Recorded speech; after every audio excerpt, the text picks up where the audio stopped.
میں رحمۃ اللہ علیہ نے اپنی کتاب الایمان الاوسط میں 10 اسباب لکھے ہیں جن سے انسان کے گناہ معاف ہوتے ہیں۔ یہ چونکہ بہت اہمیت رکھتے ہیں کہ گناہ معاف ہوتے ہیں، انہیں یاد رکھنا چاہیے اور ان کو اختیار کرنا چاہیے تاکہ اللہ تعالی ہمارے سب گناہوں کو معاف فرمائے۔ سب سے پہلا سبب جس سے گناہ معاف ہوتے ہیں اس کو کہتے ہیں توبہ۔ توبہ کا مطلب یہ ہوتا ہے کہ انسان پکا ارادہ کرے کہ یہ گناہ میں نے پھر نہیں کرنا، عزم جازم، پکا ارادہ، اب نہیں کرنا۔ جب دل میں یہ کیفیت آ گئی نا کہ یہ گناہ اب نہیں کرنا تو اس کو توبہ کہتے ہیں۔ اب دل میں خیال آتا ہے جی کہ توبہ ٹوٹ جائے گی، پھر ٹوٹ گئی تو پھر توبہ کر لیں گے۔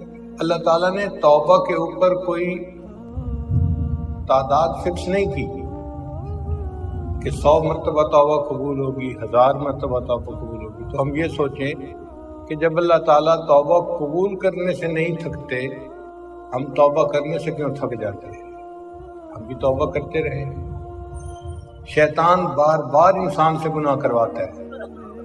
سیدنا صدیق اکبر نے فرمایا کرتے تھے کوئی بندہ ایک دن میں 70 مرتبہ گناہ کرے اور 70 مرتبہ توبہ کرے تو ہم یہ کہیں گے کہ اس نے گناہ کیا ہی نہیں ہے۔ التائب من الذنب کمن لا ذنب لہ۔ گناہ کرنے والا ایسے ہوتا ہے جیسے اس نے توبہ کرنے والا ایسے ہوتا ہے جیسے اس نے گناہ کیا ہی نہیں۔ توبہ ڈیلیٹ کمانڈ کی مانند ہے۔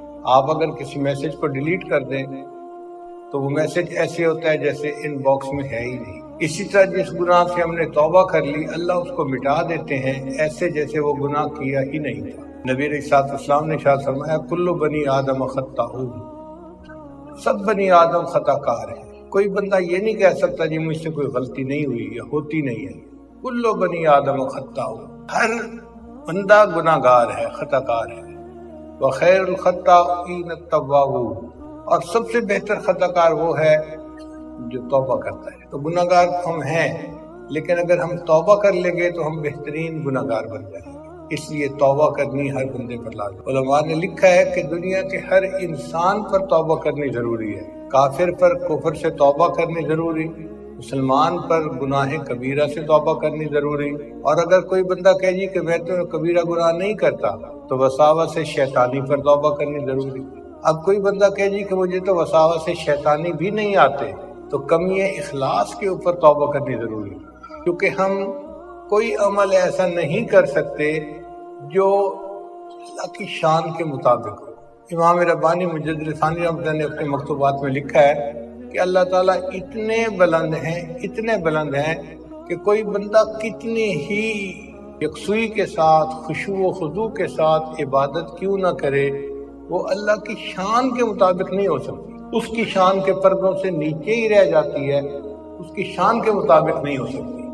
آپ اندازہ لگائیے ہمارے آقا اور سردار حضرت محمد مصطفیٰ احمد مجتبیٰ صلی اللہ علیہ وسلم نے یہ فرمایا ما عبدنا کا حق کا عبادت ہے، اے اللہ جیسے تیری عبادت کا حق تھا وہ حق ادا میں نہیں کر سکا۔ اگر وہ امام الانبیاء بھی عبادت کا حق ادا نہیں کر سکے تو ہم کس کھیت کی گاجر مولی ہیں بھائی، ہماری کیا اوقات ہے۔ حدیث پاک میں آتا ہے کہ فرشتے اللہ کی عبادت کرتے ہیں اور وہ بھی کہتے ہیں ما عبدنا کا حق کا عبادت ہے۔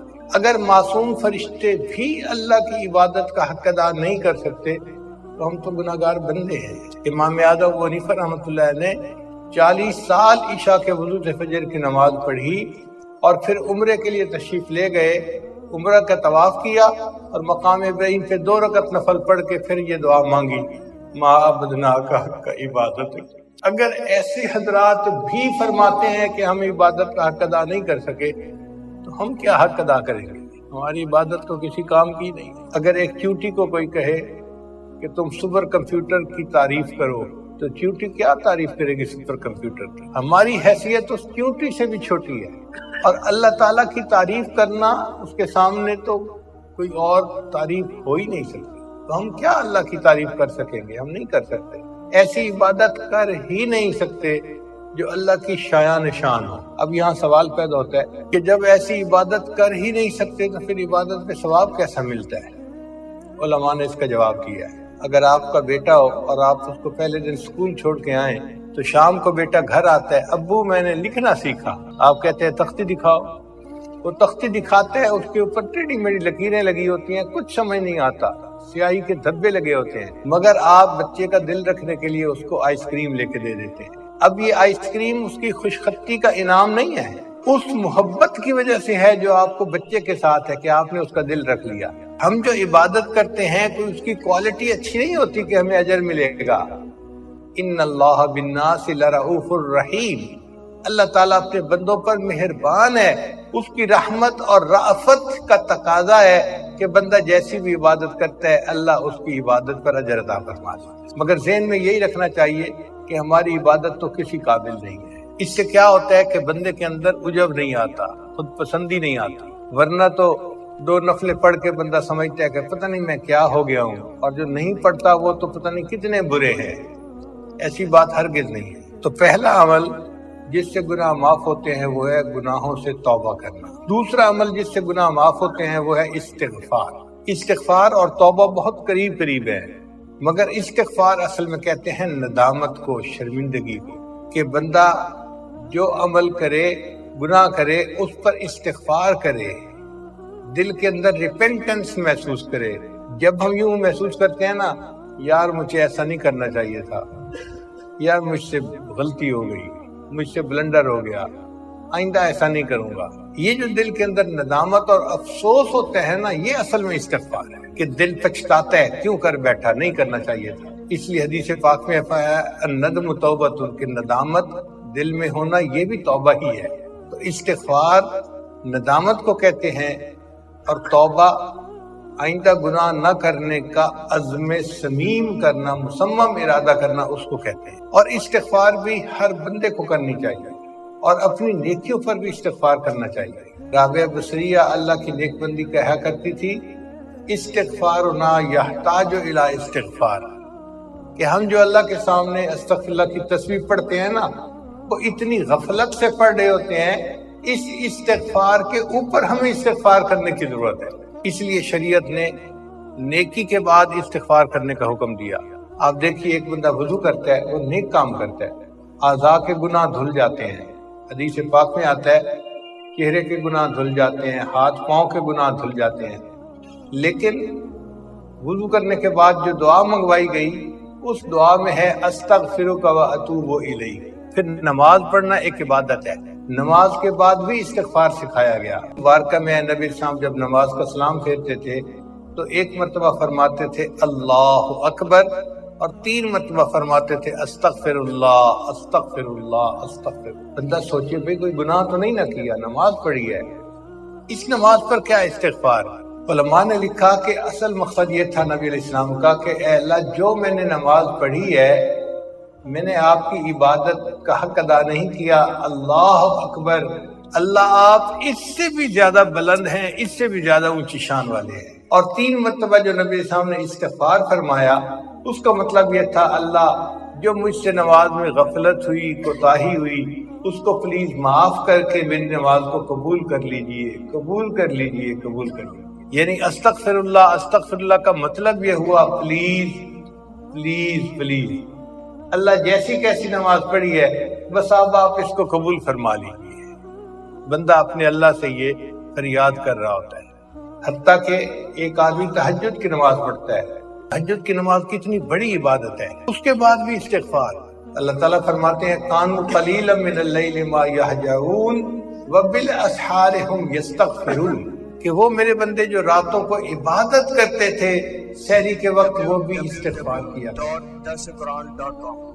ساری رات عبادت کے بعد بھی استغفار کرنا۔ حج کتنا بڑا عمل ہے کہ ایک آدمی اگر حج مبرور کر لے تو رجع کیوم ولدت امہ، حدیث مبارکہ میں ہے وہ اس طرح گناہوں سے پاک ہو کے واپس لوٹتا ہے جیسے اس دن گناہوں سے پاک تھا جب اس کی ماں نے اس کو جنم دیا تھا۔ اتنا عظیم عمل، اور حج کے بعد بھی استغفار سکھایا گیا۔ چنانچہ اللہ تعالیٰ فرماتے ہیں اس کا مطلب یہ ہوا کہ ہر عبادت کے بعد ہمیں استغفار کرنا چاہیے، اور استغفار سے اللہ تعالیٰ کی برکتیں بہت اترتی ہیں۔ ہماری زندگی کا ہر مسئلہ استغفار سے ٹھیک ہو سکتا ہے۔ حسن رضی اللہ تعالیٰ عنہ تشریف فرما تھے، ایک بندہ آیا، حضرت گناہ بہت زیادہ ہو گئے ہیں، کوئی عمل بتائیں۔ فرمایا استغفار کرو۔ ایک دوسرا بندہ آیا، حضرت بڑے دنوں سے بارش نہیں ہوئی، قحط سالی کا خطرہ ہے، کوئی عمل بتائیں، فرمایا استغفار کرو۔ ایک بندہ آیا، حضرت بہت غریب ہوں، کوئی عمل بتائیں اللہ مجھے مال دے دے، فرمایا استغفار کرو۔ ایک بندہ آیا، حضرت بیٹیاں ہی بیٹی ہیں، بیٹا نہیں ہے، دعا کرو اللہ مجھے بیٹا دے، کوئی عمل بتائیں، فرمایا استغفار کرو۔ ایک بندہ آیا، جی میرا باغ ہے، کوئی عمل بتائے کہ پھل اچھے ہوں، فرمایا استغفار کرو۔ ایک بندہ آیا، جی میری زمین ہے، دعا کرو چشمہ نکل آئے، پانی نکل آئے، فرمایا استغفار کرو۔ اب سننے والا بندہ بڑا پریشان، حضرت آپ کے ہاتھ میں عجیب نسخہ آ گیا، جو پریشانی لے کے آتا ہے آپ کہتے ہیں استغفار کرو استغفار کرو۔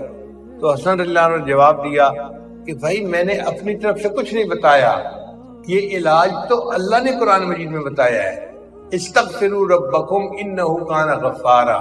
پہلے بندے نے گناہ کی معافی مانگی تھی تو دیکھو اللہ فرماتے ہیں کہ وہ بخشنے والا ہے۔ پھر یرسل السماء علیکم مدرارا، اللہ بارشیں برساتا ہے، ویمددکم باموال، اور اللہ مال کے ذریعے سے مدد کرے گا تمہاری، وبنین، اور بیٹوں کے ذریعے سے مدد کرے گا، ویجعل لکم جنات، اور اللہ تعالیٰ تمہارے لیے باغوں کے پھل عطا فرمائے گا، وَيَجْعَلْ لَكُمْ أَنْهَارًا، اور اللہ تعالیٰ تمہارے لیے چشموں کا پانی جاری فرما دے گا۔ تو قرآن مجید سے اس کی ثبوت ملتا ہے کہ استغفار کرنے سے یہ سارے انعام بندے کو مل جاتے ہیں۔ اب آپ غور کریں، ہماری جتنی بھی پریشانی ہے نا وہ انہی میں سے ہوتی ہیں۔ کوئی عورت بیٹا نہ ہونے کی وجہ سے پریشان ہے، کوئی آدمی اپنے رزق کی غربت کی وجہ سے پریشان ہے، تنخواہ کی کمی کی وجہ سے پریشان ہے، ان سب کا علاج استغفار کرنے میں۔ ہم استغفار کریں تو ہمیں کسی سے کوئی تعویذ کی ضرورت ہی نہیں ہے، استغفار ہماری تمام پریشانیوں کا حل بن جائے گا۔ استغفار کا ایک فائدہ یہ بھی ہے کہ بندہ مستجاب الدعوات بن جاتا ہے۔ چنانچہ امام احمد بن حنبل رحمۃ اللہ علیہ کا مشہور واقعہ ہے، ایک مرتبہ انہیں قریبی بستی میں جانا تھا، تو امام صاحب نے سوچا کسی کو خادم کے طور پہ کیا لے کے جانا، میں اکیلا چلا جاتا ہوں اور کام کر کے آ جاتا ہوں۔ آپ نے اپنی چھوٹی سی گٹری اٹھائی اور سفر پہ روانہ ہو گئے۔ عشاء کی نماز کے وقت ایک بستی میں پہنچے۔ امام صاحب کا خیال تھا کہ میں عشاء کی نماز اس مسجد میں پڑھوں گا اور رات مسجد میں گزار لوں گا، صبح بقیہ سفر کر لوں گا۔ مسجد کا خادم آ گیا، بیٹے میاں مسجد سے نکلے، میں نے تالا لگانا ہے۔ کچھ مسجدیں ایسی ہوتی ہیں نا کہ ان کو تالا لگا دیا جاتا ہے تاکہ نشہ کرنے والے اور چور اچکے قسم کے لوگ مسجد کی چیزیں اٹھا کے نہ لے جائیں۔ وہ بھی اسی طرح کی مسجد تھی جہاں تالا لگتا تھا روز۔ اب امام صاحب حیران کہ میں نے تو سوچا تھا میں مسجد میں رات گزار لوں گا اور خادم کہتا ہے کہ جاؤ یہاں سے، تو سوچ رہے ہیں بیٹھے ہوئے۔ جب امام صاحب تھوڑا سوچ میں پڑے نا تو خادم غصے میں آ گیا، بڑے میاں میری بات سمجھ نہیں آ رہی، آپ نکلیں یہاں سے ورنہ میں آپ کا سامان اٹھا کے باہر پھینک دوں گا اور آپ کو دھکے دے کے نکال دوں گا۔ امام صاحب بڑے پریشان، یا اللہ آپ مجھ سے خفا ہو گئے کہ آپ اپنے گھر میں مجھے رات قیام ہی نہیں کرنے دے رہے، یہ بندہ مجھ سے اتنا ترشروئی سے بات کر رہا ہے۔ خیر امام صاحب مسجد سے باہر نکلے، دیکھا کہ مسجد کے دروازے کے بالکل ساتھ ایک تنور تھا، نان بائی کی دکان تھی، روٹیاں پکانے والے کی، جیسے افغانی روٹیاں پکتی ہیں نا تنور پہ لوگ لے کے جاتے ہیں۔ تو ایک نوجوان لڑکا روٹیاں پکا رہا تھا۔ امام صاحب نے سوچا سردی بھی ہے، اگر میں تنور کے پاس بیٹھ کے وقت گزار لوں تو وقت بھی گزر جائے گا اور صبح میں پھر سفر شروع کر دوں گا۔ تو امام صاحب نے اس نوجوان سے پوچھا بھئی کیا میں یہاں بیٹھ سکتا ہوں؟ اس نے کہا بڑے میاں بیٹھ جائیے۔ امام صاحب بیٹھ گئے، وہ نوجوان اپنا روٹیاں لگاتا رہا۔ امام صاحب نے ایک عجیب بات دیکھی، وہ جب آٹے کا پیڑا بناتا نا تو استغفر اللہ پڑھتا، پھر روٹی اس کی بناتا تو استغفر اللہ پڑھتا، پھر وہ روٹی تنور کے اندر لگاتا تو استغفر اللہ پڑھتا، پھر جب روٹی پکتی اور وہ تنور سے نکالتا تو استغفر اللہ پڑھتا۔ ہر سٹیپ پہ وہ استغفر اللہ پڑھتا ہی جا رہا تھا۔ ایک گھنٹہ امام صاحب بیٹھے رہے اور دیکھتے رہے، پھر امام صاحب نے مسکرا کے اس کی طرف دیکھا۔ نوجوان نے پوچھا بڑے میاں مجھے مسکرا کے کیوں دیکھ رہے ہیں؟ امام صاحب نے کہا کہ میں اس پر حیران ہوں کہ تو اتنا زیادہ استغفار کرتا ہے، پیڑا بناتے ہوئے استغفار، روٹی بناتے استغفار، روٹی لگاتے ہوئے استغفار، روٹی نکالتے ہوئے استغفار، ہر قدم پہ موقع پہ آپ استغفار پڑھ رہے ہیں۔ اس نے کہا جی میں استغفار کثرت سے پڑھتا ہوں، اس لیے کہ اس کے بدلے اللہ میری دعائیں قبول فرماتے ہیں۔ تو امام صاحب نے اس سے پھر تصدیق کی کہ کیا تیری سب دعائیں قبول ہوتی ہیں؟ تو نوجوان سوچ کر کہنے لگا کہ میں نے زندگی میں جتنی دعائیں مانگی ہیں میری سب دعائیں قبول ہوئی ہیں سوائے ایک دعا کے، اس دعا کی قبولیت کا میں انتظار کر رہا ہوں۔ امام صاحب نے پوچھا کون سی دعا؟ کہنے لگا کہ میں نے لوگوں سے سنا ہے کہ امام احمد بن حنبل بڑے محدث ہیں، بڑے فقیہ ہیں، بڑے بزرگ آدمی ہیں، میں یہاں سے چھٹی کر کے جا نہیں سکتا کہ ان کی زیارت کروں، تو میں نے اللہ سے دعا مانگی تھی اللہ امام احمد بن حنبل سے میری ملاقات کروا دینا، اس دعا کی قبولیت کا میں انتظار کر رہا ہوں، باقی دعائیں میری سب قبول ہو گئی۔ امام صاحب آگے بڑھے، اس نوجوان کو گلے لگا لیا، نوجوان مبارک ہو، اللہ نے تیری اس دعا کو قبول کر لیا، میرا نام احمد بن حنبل ہے۔ پھر امام صاحب کہنے لگے اب مجھے بات سمجھ میں آئی، اگر میں مسجد میں رات گزار کے چلا جاتا تو میری آپ سے ملاقات نہ ہوتی، اللہ نے آپ سے ملاقات کرنی تھی، آپ کی دعا کو قبول فرمانا تھا، اللہ نے مجھے مسجد سے نکلوا کے تمہارے پاس بٹھایا اور یوں مجھے آپ سے ملاقات کا موقع مل گیا۔ تو جو استغفار کثرت کے ساتھ کرتا ہے وہ مستجاب الدعوات بن جاتا ہے، اور ہم بھی کثرت سے کر سکتے ہیں۔ حدیث مبارکہ میں آتا ہے طوبی لمن وجد فی صحیفتہ استغفارا کثیرا، قیامت کے دن جس بندے کو اپنے نامہ اعمال میں زیادہ استغفار لکھا ہوا ملے گا وہ بڑا خوش نصیب، اس کو مبارک ہو۔ اب ہم مدرسے جا رہے ہیں تو ہماری زبان پہ استغفار ہو سکتا ہے، جاتے ہوئے بھی پڑھتے جائیں، آتے ہوئے بھی پڑھتے جائیں، سینکڑوں نہیں ہزاروں کی تعداد میں ہم استغفار پڑھ سکتے ہیں۔ اگر ہم پڑھیں نا استغفر اللہ ربی من کل ذنب واتوب الیہ، تو یہ پورا استغفار ہے۔ اور علماء نے لکھا ہے کہ جو یہ نہ پڑھ سکے وہ صرف اتنا پڑھے استغفر اللہ استغفر اللہ استغفر اللہ، تو یہ بھی استغفار مکمل ہے۔ عورتیں اپنا کھانا بناتے ہوئے استغفر اللہ ہزاروں دفعہ پڑھ سکتی ہیں، گھر کی صفائی کرتے ہوئے استغفر اللہ پڑھتی رہیں، گھر بھی صاف ہو جائے گا اور دل کی بھی میل بھی صاف ہو جائے گی۔ تو ہمیں استغفار بہت کثرت کے ساتھ کرنا چاہیے، اور اس سے جو گھروں کی پریشانیاں سب ختم ہو جائے گی استغفار کو کثرت کے ساتھ کرنے کی وجہ سے۔ تو پہلا عمل جس سے گناہ معاف ہوتے ہیں وہ ہے توبہ، اور دوسرا عمل جس سے گناہ معاف ہوتے ہیں اس کا نام ہے استغفار۔ اور ایک بات اور ذہن میں رکھیے کہ انسان اپنے عملوں پہ کبھی بھروسہ نہ کرے، میں نے تو یہ 3 چیلے لگائے ہیں اور میں تو بڑا صوفی ہوں، گھنٹہ مراقبہ کرتا ہوں، تسبیحات پڑھتا ہوں، میں تو بڑی تلاوت کرتا ہوں، نمازیں پڑھتا ہوں، ہمارے سارے عمل بس اللہ قبول کر لے، یہ اس کی رحمت ہے، ورنہ عمل اس قابل نہیں کہ قبولیت پا جائے۔ یہ بات ذہن میں رکھیے کہ جنت میں جو بندہ جائے گا نا وہ اللہ کی رحمت سے جنت میں جائے گا، عملوں کے بدلے کوئی جنت میں نہیں جا سکتا۔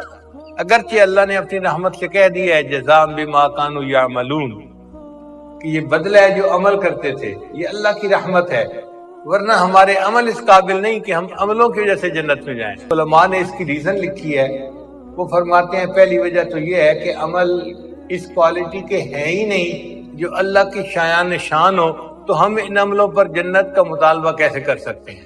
پھر دوسری بات کہ عمل ہمارے فانی ہیں، فانی عملوں پر باقی رہنے والی نعمتوں کا طلب کرنا یہ عقل سے بعید ہے، یہ پاسبل ہی نہیں ہے کہ فانی عملوں پر انسان ہمیشہ رہنے والی نعمتوں کا حقدار بنے۔ اور بعض علماء نے یہ ریزن بتائی کہ ہم نوکر کو لے کے آتے ہیں نا تو مہینے کی تنخواہ دیتے ہیں، لیکن جو غلام ہوتا ہے اس کی تنخواہ نہیں ہوتی، اس کو تو خریدا اس لیے جاتا ہے، اس نے تو خدمت کرنی ہوتی ہے، کام کرنا ہوتا ہے۔ غلام اپنی خدمت کے بدلے اجرت کا مطالبہ نہیں کر سکتا۔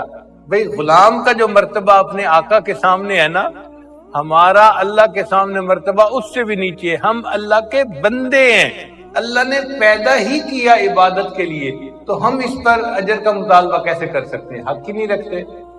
اس لیے کوئی کتنی عبادت کیوں نہ کرتے وہ جنت کا مطالبہ نہیں کر سکتا اللہ سے۔ بخاری شریف کی روایت ہے، بنی اسرائیل میں ایک آدمی تھا جو اللہ کا عاشق تھا، اس نے دیکھا سمندر میں ایک جگہ ایک پہاڑی کی چوٹی نکلی ہوئی ہے، یعنی پہاڑ تھا سمندر کے اندر اور اس کی چوٹی نکلی ہوئی تھی۔ اس نے اس چوٹی کے اوپر ایک کمرہ بنایا اور اس کا خیال یہ تھا کہ کوئی مجھے ڈسٹرب نہ کرے، میں یکسوئی سے اللہ کی عبادت کروں۔ اور اس کمرے میں اس نے 400 سال تک اللہ کی عبادت کی۔ اب آپ اندازہ لگائیے ہماری تو عمر ہی ابھی 50-60 کے قریب ہے، یہ 40 ہے، اس نے 400 سال اللہ کی عبادت یکسوئی کے ساتھ کی. کیسا خوش نصیب انسان تھا. پھر اس نے دعا مانگی کہ یا اللہ اگر یہ ممکن ہے کہ مجھے نماز کے سجدے میں موت آئے تو مجھے نماز کے سجدے میں موت دے دینا. بخاری شریف میں ہے کہ اللہ نے اس کی دعا کو قبول کر لیا اور نماز میں سجدے کی حالت میں اسے موت آئی. 400 سال عبادت کی اور سجدے کی حالت میں اس کو موت آئی. اب اس کی روح جب اللہ کے سامنے پیش ہوئی، اللہ نے فرشتوں سے فرمایا اس بندے کو میری رحمت سے جنت دے جاؤ. اس نے کہا رب بعملی، اے اللہ نہیں، میرے عملوں کی وجہ سے، میں نے 400 سال آپ کی عبادت کی ہے اور سجدے میں مجھے موت آئی ہے تو میرے عملوں کی وجہ سے جنت ملے. اللہ نے پھر فرمایا میری رحمت سے جنت دے دو. اس نے کہا رب بعملی، اللہ میرے عملوں کی وجہ سے. جب 2 دفعہ اس نے کہا نا تو اللہ نے فرمایا اچھا میرے فرشتوں، جو اس کو میں نے نعمتیں دی اور جو اس نے عبادت کی، ذرا ان کا آپس میں حساب کر لو. اب فرشتوں نے جب حساب کیا تو پوری زندگی کی عبادت صرف آنکھوں کی بینائی کی نعمتوں کا شکر ادا نہ کر سکے. اللہ نے فرمایا میرے بندے تیری پوری زندگی کی عبادت بینائی کا شکر ادا نہ کر سکی اور تجھے تو میں نے کتنی نعمتوں سے نوازا تھا، فرشتوں لے جاؤ اس کو جہنم میں. جب فرشتوں نے اس کو گھسیٹا جہنم کی طرف تو وہ رونے لگا. اللہ اپنی رحمت سے جنت دے دیجئے، اللہ اپنی رحمت سے جنت دے دیجئے. اللہ کی رحمت جوش میں آئی. اللہ نے فرمایا ہاں اب تجھے بات سمجھ میں آئی، میں تجھے اپنی رحمت سے جنت عطا فرماتا.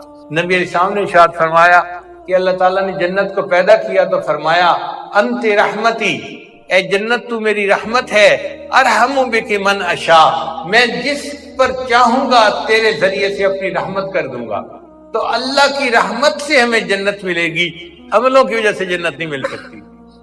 چنانچہ ایک صحابی نے نبی علیہ السلام سے پوچھا اے اللہ کے نبی صلی اللہ علیہ وسلم آپ کو بھی اللہ کی رحمت سے جنت ملے گی؟ نبی علیہ السلام نے فرمایا ہاں الا ان یتغمدنی اللہ برحمتہ، اللہ کی رحمت میرے اوپر غالب آئی تو مجھے جنت ملے گی، اپنے عملوں سے جنت نہیں مل سکتی. تو یہ بات ذہن میں رکھ لیجئے، کیونکہ مدرسہ پڑھنے والے طلباء طالبات اکثر عجب کے شکار ہوتے ہیں، دوسروں کو کم نظر سے دیکھتے ہیں. فلاں تو بے نمازی ہے، فلاں تو بے پردہ عورت ہے، فلاں تو ایسا ہے، فلاں تو ایسا ہے، اور ہم تو بس نیک ہیں، عبادت کرتے ہیں، نیکی کرتے ہیں. ٹھیک ہے، اللہ نے توفیق دی ہوئی ہے، اس کا شکر ادا کرنا چاہیے، مگر اپنی نیکیوں پر یا اچھے اعمال پر فریفتہ نہیں ہونا چاہیے. کام اگر بنے گا تو اللہ کی رحمت سے بنے گا، لہذا روتے رہنا چاہیے اور اللہ سے معافیاں مانگتے رہنا چاہیے. تیسرا عمل جس سے گناہ معاف ہوتے ہیں الحسنات الماحیہ. انسان جو نیک عمل کرتا ہے نا اس کی وجہ سے اللہ گناہوں کو معاف فرما دیتا ہے. چنانچہ مشہور حدیث ہے کہ بنی اسرائیل کی ایک بدکار عورت تھی، اس نے پیاسے کتے کو پانی پلایا تھا، اللہ نے اس کے بدلے اس کے سب گناہوں کو معاف کر دیا تھا. اس لیے نیک اعمال جتنا کر سکے اتنا کرنے چاہیے. شیطان بہت بدبخت ہے، پتہ ہے طلباء طالبات کو یہ آ کے مغالطہ ڈالتا ہے اور جی ہم اوپر سے تو بڑے نیک بنے ہوئے ہیں لیکن ہمارے دل کے اندر گناہوں کے خیالات ہیں، غفلت ہے، فلاں ہے، تو پھر پڑھنے کا کیا فائدہ؟ مطلب یہ کہ تم پڑھنا ہی چھوڑ دو تاکہ پتہ ہی کٹ جائے تمہارا. تو شیطان کی اس بات کو نہ مانے. بھائی ٹھیک ہے ہمارے گناہ ہیں لیکن جو نیکیوں کی توفیق اللہ نے دی ہے وہ نیکیاں تو ہم کرتے رہیں نا. ہو سکتا ہے ان نیکیوں کی وجہ سے اللہ ان گناہوں کو بھی معاف فرما دے. جہاں موقع ملے کوئی بھی نیکی کرنے کا تو بھاگ کے نیکی کریں، دوڑ کے نیکی کریں. مثال کے طور پر ہر روز تو امتحان نہیں نہ ہوتے، تو کئی مرتبہ نفل پڑھنے کا ٹائم ہوتا ہے، مگر طلباء یہ سوچتے ہیں جی ہم تو طلباء ہیں، ہمیں نفل پڑھنے کی کیا ضرورت ہے. بھئی اگر اللہ نے موقع دیا ہے تو نفل کیوں چھوڑے، پڑھے. کیا پتا اسی جگہ کا سجدہ اللہ کے ہاں قبول ہونا ہو، تو موقع اللہ نے دیا ہے تو اس موقع کو ضائع نہ ہونے دے. حتیٰ کہ اگر آپ بیٹھے ہیں اور قرآن مجید کے صرف ایک صفحہ پڑھ سکتے ہیں نا، اتنا ہی ٹائم ہے تو صفحہ ہی پڑھ لیں. کیا پتا قرآن مجید کا وہ پڑھا ہوا صفحہ ہی اللہ کو پسند آ جائے اور اسی پہ ہماری بخشش ہو جائے. تو اصول یہ بنا لیں کہ نیکی کا موقع جب بھی ملے، جہاں بھی ملے، نیکی چھوڑنی نہیں ہے، کیونکہ نیکیوں سے اللہ گناہ معاف کرتے ہیں. ان الحسنات یذہبن السیئات، اللہ فرماتے ہیں نیکیاں برائیوں کو مٹا دیتی ہیں۔ پھر چوتھا عمل جس کی وجہ سے گناہ معاف ہوتے ہیں، دعاء المؤمنین للمؤمن، کہ مومنین کے لیے جو مومن دعا کرتا ہے اس سے بھی گناہ معاف ہوتے ہیں۔ اسی لیے ماں باپ کو دعا کے لیے کہیں، بہن بھائیوں کو دعا کے لیے کہیں، دوستوں کو کہیں، استادوں کو کہیں، عمر میں کوئی بڑا نظر آئے اس کو کہیں، کوئی نیک نظر آئے اس کو کہیں۔ حدیث مبارکہ میں ہے کہ نبی علیہ السلام نے حضرت عمر لانہ کو فرمایا جب وہ عمرے کے لیے جا رہے تھے، اے بھائی ہمیں اپنی دعاؤں میں نہ بھولنا۔ اللہ کے محبوب کو دعاؤں کی ضرورت نہیں تھی، امت کی تعلیم کے لیے نبی السلام نے فرمایا اے بھائی ہمیں اپنی دعاؤں میں یاد رکھنا۔ تو ہمیں بھی ہر ایک کو کہنا چاہیے جی ہمارے لیے دعا کریں، دعا کریں، یہ ایک اچھی عادت ہے۔ اور ویسے بھی دنیا میں کوئی مومن بھی نماز پڑھتا ہے، اس کی نماز پڑھنے پر دنیا کے باقی تمام مومنین کے گناہوں کی مغفرت ہوتی ہے۔ آپ دیکھیں ہم نماز پڑھتے ہیں نا، رب اجعلنی مقیم الصلاۃ ومن ذریتی، ربنا وتقبل دعا، ربنا اغفر لی ولوالدی وللمؤمنین یوم یقوم الحساب۔ تو ہم اپنی نماز میں پوری دنیا کے ایمان والوں کے لیے دعا کر رہے ہوتے ہیں۔ اب ہم نے جو نماز پڑھی، ہماری اس دعا کی وجہ سے پوری دنیا کے ایمان والوں کے گناہوں کی بخشش ہو گئی۔ پھر پانچواں عمل جس سے گناہ معاف ہوتے ہیں، ما یعمل للمیت من اعمال البر، مرنے والے بندے کی طرف سے جو ہم قرآن پاک کی تلاوت کرتے ہیں، مسجد بنواتے ہیں، مدرسہ بنواتے ہیں، مسافرگاہ بنواتے ہیں، تو یہ صدقہ جاریہ کی چیزوں کا ثواب بھی اس بندے کو ملتا ہے۔ اچھا اس پہ بعض لوگوں کو نا مغالطہ ہوتا ہے، وہ کہتا ہے جی کہ جب بندہ فوت ہو گیا تو انقطع عملہ الا ثلاث، اس کے عمل منقطع ہو جاتے ہیں سوائے 3 عملوں کے۔ اور 3 عملوں میں سے کون سے ہیں؟ سب سے پہلے اگر اس نے نیک اولاد چھوڑی تو نیک اولاد کے عملوں کا ثواب اسے ملتا ہے۔ پھر دوسرا اس نے کوئی صدقہ جاریہ کا عمل کیا تو اس کا بھی ثواب ملتا ہے۔ اور تیسرا اس نے اگر کسی کو علمی فائدہ پہنچایا تھا، دین پڑھایا تھا، سکھایا تھا، تو اس کا بھی فائدہ پہنچتا ہے۔ اس کے علاوہ کوئی ثواب نہیں پہنچتا۔ اب کچھ نادان لوگ یہ سمجھتے ہیں کہ ہم جو ان کی طرف سے تلاوت کرتے ہیں نا اس کا ثواب نہیں پہنچ سکتا چونکہ عمل تو ختم ہو گئے۔ بھئی اللہ کے بندے، ہم جو تلاوت بیٹھے کر رہے ہیں تو یہ کس کا عمل ہے؟ یہ اسی کا عمل ہے کہ اس نے نیکوں کے دل میں اپنی محبت پیدا کی۔ ایسے بھی بندے ہیں جو مرتے ہیں، ان کی یاد میں کرکٹ کے میچ ہوتے ہیں، ان کی یاد میں ریچھ کتے کی لڑائیاں ہوتی ہیں، میلے لگتے ہیں۔ اس نے نیکوں کے دل میں اپنی جو محبت پیدا کی، یہ کس کا عمل ہے؟ اس مرنے والے کا اپنا عمل ہے، اور اس محبت کی وجہ سے ہم اس کے لیے تلاوت کر رہے ہوتے ہیں، تو یہ اسی کا عمل ہے اور اس کا ثواب اس کو یقیناً مل کے رہتا ہے۔ اس لیے ہمیں چاہیے کہ ہم فوت ہونے والوں کے لیے تلاوت کریں، سورہ اخلاص پڑھیں، اور اللہ تعالیٰ اس کے بدلے ان کو اجر عطا فرما دیتے ہیں۔ ایک حدیث مبارکہ میں ہے کہ جو اپنے کسی مرنے والے کے لیے 200 مرتبہ سورہ اخلاص پڑھے، اللہ اس بندے کو جنت میں محل عطا فرما دیتے ہیں۔ اب ہم اپنے جو گزرے ہوئے ہیں ان کے لیے کوئی اور تحفہ تو نہیں بھیج سکتے، لیکن یہ عمل تو کر سکتے ہیں جس کے صدقے اللہ ان کو جنت میں محل عطا فرمائے۔ پھر چھٹا عمل جس کی وجہ سے گناہ معاف ہوتے ہیں، المصائب التی یکفر اللہ بها الخطایا فی الدنیا، دنیا کے اندر انسان کو جو پریشانیاں ملتی ہیں، مصیبتیں آتی ہیں، بیماریاں آتی ہیں، ان کی وجہ سے بھی گناہ معاف ہوتے ہیں۔ حدیث مبارکہ میں ہے کہ کئی مرتبہ بیمار آدمی شفا یاب ہوتا ہے،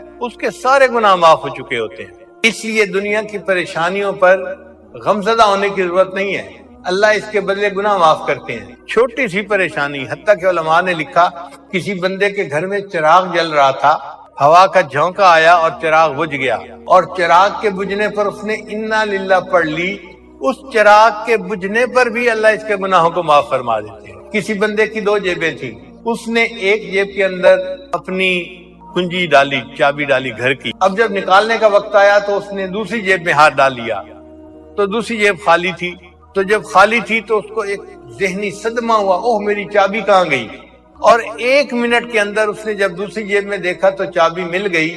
علماء نے لکھا یہ جو ایک لمحہ کے لیے اس کو ذہنی صدمہ ہوا، اس پر بھی اللہ گناہ معاف فرما دیتے۔ تو جب ہر تکلیف پر، مصیبت پر ہمارے گناہ معاف ہوتے ہیں تو پریشان ہونے کی کیا بات ہے۔ صحیحین کی روایت ہے ما یصیب المؤمن من وصب ولا نصب ولا ہم ولا حزن الا کفر اللہ بہا من خطایا.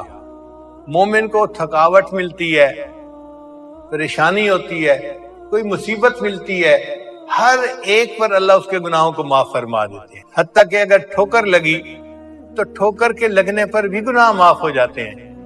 اس لیے دنیا کی ان مصیبتوں پریشانیوں پر غمزدہ نہیں ہونا چاہیے، یہ تو حصہ ہے زندگی کا، اور اس پر اللہ تعالیٰ ہمارے گناہوں کو معاف فرماتے ہیں.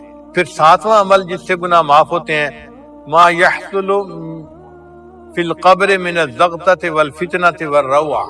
قبر میں جب مومن جاتا ہے تو اس کو زغطہ قبر پیش آتا ہے. زغطہ قبر کہتے ہیں قبر کی دیواریں اس کو دباتی ہیں، اس کی وجہ سے بھی گناہ معاف ہوتے ہیں. اور یہ زغطہ قبر ہر کسی کو پیش آئے گا، نیک کو بھی پیش آئے گا، بد کو بھی پیش آئے گا، مومن کو بھی آئے گا، کافر کو بھی آئے گا. ہر کسی کو زغطہ قبر پیش آئے گا، اس سے کوئی بچ نہیں سکتا. حدیث مبارکہ میں ہے کہ حضرت سعد رضی اللہ عنہ ایک صحابی تھے، نبی السلام نے ان کی نماز جنازہ پڑھائی. جب قبرستان کی طرف جانے لگے تو نبی علیہ السلام پنجوں کے بل چل رہے تھے، پاؤں کی انگلیوں کے اوپر چل رہے تھے. صحابی نے پوچھا، اے اللہ کے نبی صلی اللہ علیہ وسلم، ہم نے آپ کو کبھی ایسے چلتے نہیں دیکھا، ایسے کیوں چل رہے ہیں؟ نبی السلام نے فرمایا، سعد کی نماز جنازہ میں شرکت کے لیے اتنے فرشتے آسمان سے اتر آئے، مجھے پاؤں رکھنے کی جگہ نہیں مل رہی. اتنے ہزاروں فرشتے ان کی نماز جنازہ میں شرکت کے لیے آسمان سے اتر آئے. اور نبی السلام نے فرمایا کہ اللہ کا عرش بھی سعد کی موت پر 3 دن تک روتا رہا. ایسے مقبول اللہ کے بندے کہ نبی علیہ السلام نماز جنازہ پڑھا رہے ہیں، ان کو کفنا رہے ہیں، دفنا رہے ہیں، اور فرشتے ان کی نماز جنازہ میں پڑھنے کے لیے آ رہے ہیں. تو نبی علیہ السلام جب ان کو دفن کر کے فارغ ہوئے تو نبی علیہ السلام نے فرمایا، سعد کو بھی زغطہ قبر پیش آیا. اتنے جلیل القدر صحابی، ان کو بھی زغطہ قبر پیش آیا. تو اس کا مطلب ہے ہمیں بھی آنا ہے، ہر کسی کو آنا ہے. اب مومن کے دل میں ڈر آتا ہے کہ زغطہ قبر کیوں پیش آئے گا بھئی، اگر کوئی نیک ہے اور اتنا اونچے مقام والا ہے. علماء نے اس کی تفصیل بتائی. آپ دیکھیں، آپ کسی ریسٹورنٹ پہ جائیں، آپ صرف چائے پیئیں تو آپ کو چھوٹا بل دینا پڑے گا، اور چائے کے ساتھ بسکٹ بھی منگوا لیں تو بڑا بل دینا پڑے گا، اور اگر کھانا بھی ساتھ کھائیں تو اور بڑا بل دینا پڑے گا، اور اگر آئس کریم میٹھا بھی ساتھ منگائیں تو اور بڑا بل دینا پڑے گا. تو جتنا بڑا کھانا اتنا بڑا بل. اسی طرح دنیا میں بندہ جو جائز لذتیں لیتا ہے اس کا بھی پیمنٹ ہے. میاں بیوی آپس میں ملتے ہیں تو انہوں نے اللہ تعالیٰ کی نعمتوں کو انجوائے کیا، اس کی بھی پیمنٹ ہے. اچھا کھانا کھایا، اس کی بھی پیمنٹ ہے. اچھی گاڑی میں سفر کیا، نئی گاڑی میں، اس کی بھی پیمنٹ ہے. بڑے گھر کے اندر پرسکون ایئر کنڈیشن کمروں میں زندگی گزاری، اس کی بھی پیمنٹ ہے. اب یہ پیمنٹ تو دینی پڑے گی، اگرچہ جائز لذتیں ہیں مگر پیمنٹ تو کرنی پڑے گی نا. تو یہ پیمنٹ کہاں ہوگی؟ قبر میں، زغطہ قبر کی شکل میں ہوگی. اس لیے جس نے زندگی میں زیادہ نعمتوں کو انجوائے کیا ہوگا اس کو زغطہ قبر بڑا ہوگا، اور جو غریب ہوگا اس کو تھوڑی پیمنٹ کرنی پڑے گی. اب یہاں ایک بات اور سمجھ لیجیے کہ زغطہ قبر تو مومن کو پیش آئے گا، مگر کوئی پریشانی والی بات نہیں ہے کہ اس پر بھی گناہ معاف ہوں گے. اور مومن اور کافر کے زغطہ قبر میں فرق ہے. حدیث پاک میں آتا ہے کہ کافر کو جو زغطہ قبر پیش آئے گا وہ ایسا ہوگا کہ اس کی پسلیاں ایک طرف کی دوسری طرف چلی جائیں گی، اس کو تکلیف ہوگی. لیکن جو مومن کو زغطہ قبر آئے گا وہ تکلیف نہیں دے گا، وہ راحت دے گا. آپ دیکھیں، اگر سر میں درد ہو تو آپ اپنے بیٹے کو کہتے ہیں بیٹا ذرا سر دبا دو.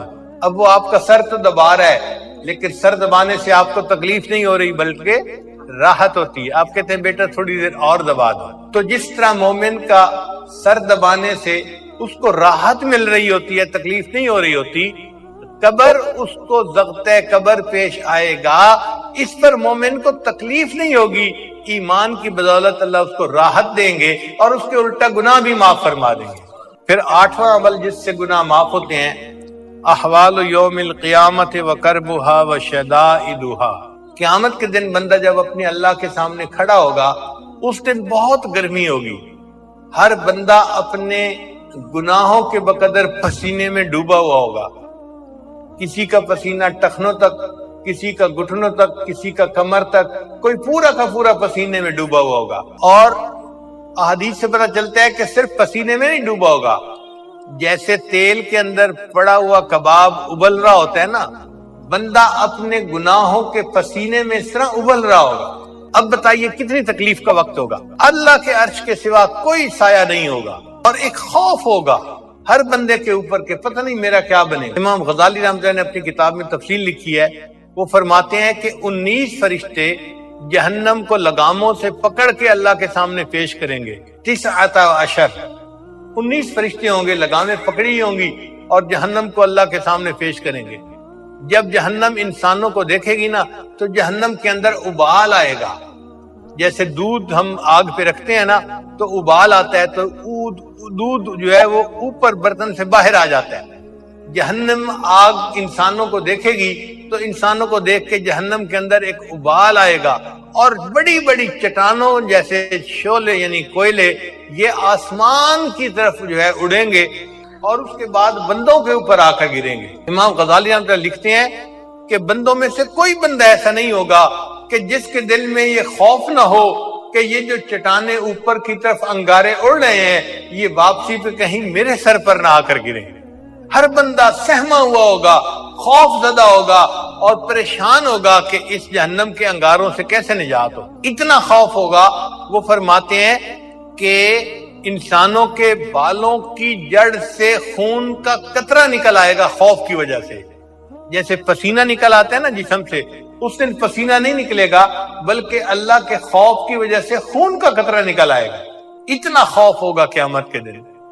مگر نبی علیہ السلام کی رحمت للعالمین کا صدقہ ہے کہ اللہ نے اس امت کے لیے وعدہ فرما دیا کہ وہ جو قیامت کا خوف ہوگا، ہیبت ہوگی، ڈر ہوگا، اس کی وجہ سے بھی میں بندوں کے گناہوں کو معاف فرما دوں گا۔ پھر 9واں عمل جس سے گناہ معاف ہوتے ہیں، شفاعت النبی صلی اللہ علیہ وسلم، کہ نبی علیہ السلام اپنی امت کے لیے قیامت کے دن شفاعت فرمائیں گے۔ چنانچہ نبی علیہ السلام نے فرمایا، بخاری شریف کی روایت ہے، شفاعتی لأہل القبائر من امتی، کہ میری شفاعت جو ہوگی وہ میری امت کے جو کبیرہ گناہ کرنے والے بندے ہوں گے ان کے لیے ہوگی۔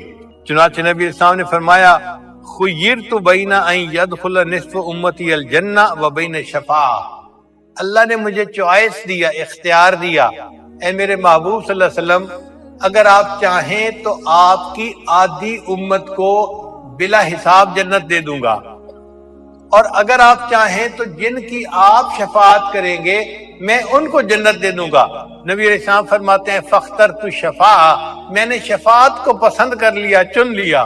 تو صحابی نے پوچھا، اے اللہ کے نبی صلی اللہ علیہ وسلم جب آپ نے شفاعت کو چن لیا تو آپ کی شفاعت سے کتنے لوگ جائیں گے؟ فرمایا، آدھی امت سے زیادہ میری شفاعت سے جنت میں چلے جائیں۔ اس نے پھر سوال پوچھا، اے اللہ کے نبی صلی اللہ علیہ وسلم کیا یہ شفاعت آپ کی المذنبین للمذنبین، گناہگاروں کے لیے ہوگی، للمتقین، یہ کیا متقی لوگوں کے لیے ہوگی؟ نبی علیہ السلام نے فرمایا، نہیں، یہ مذنبین کے لیے ہوگی، خطا کاروں کے لیے ہوگی، المتلوثین، جو ملوث ہوں گے گناہوں میں ان کے لیے ہوگی، اور اللہ ان کو بھی جنت عطا فرما دیں گے۔ علماء نے لکھا ہے کہ نبی علیہ السلام کی شفاعت اس بندے کو نصیب ہوگی جس کے دل میں سنت کا احترام ہوگا۔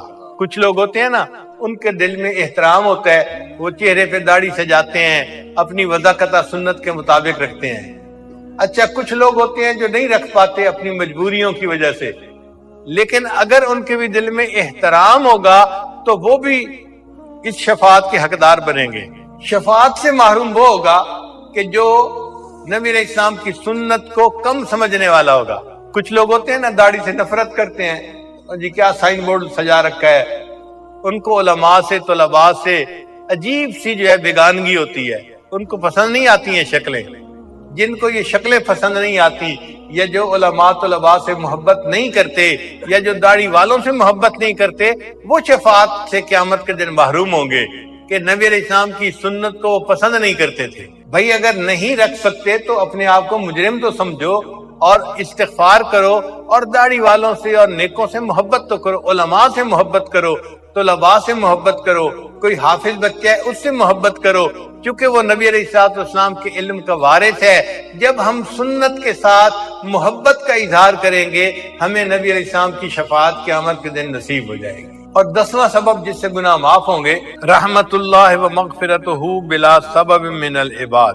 عجیب، اللہ تعالیٰ قیامت کے دن فرمائیں گے میرے محبوب نے بھی شفاعت کی، نیکوں نے بھی کی، جنتیوں نے بھی کی، شہداء نے بھی کی، سب نے شفاعت کی اور سب نے اپنی اپنی رحمت کا اظہار کیا، اور میں اس بات کا زیادہ حقدار ہوں کہ میں اپنی رحمت کا اظہار کروں، لہذا میں اپنی رحمت کے سبب اب کچھ بندوں کو جہنم سے نکالوں گا۔ تو اللہ تعالیٰ جہنمیوں کو، جو جہنم میں جل جل کے کوئلے بن گئے ہوں گے نا، ان کو جہنم سے نکالیں گے۔ حدیث مبارکہ میں ہے اللہ تعالیٰ 3 لپیں بھریں گے۔ لپ کہتے ہیں کہ اگر گندم کا ڈھیر لگا ہو اور میں یوں اپنی دونوں ہتھیلیوں سے بھروں تو سینکڑوں دانے تو میری ہتھیلی میں آ جائیں گے، اور اگر کوئی بڑی کرین ہو اور اس سے ہم بھریں تو ہزاروں دانے اس کرین میں آ جائیں گے۔ اب اگر ایک کرین کے اندر ہزاروں دانے آ جاتے ہیں تو آپ سوچئے اللہ تعالیٰ کتنے عظیم ہے، جب وہ لپ بھریں گے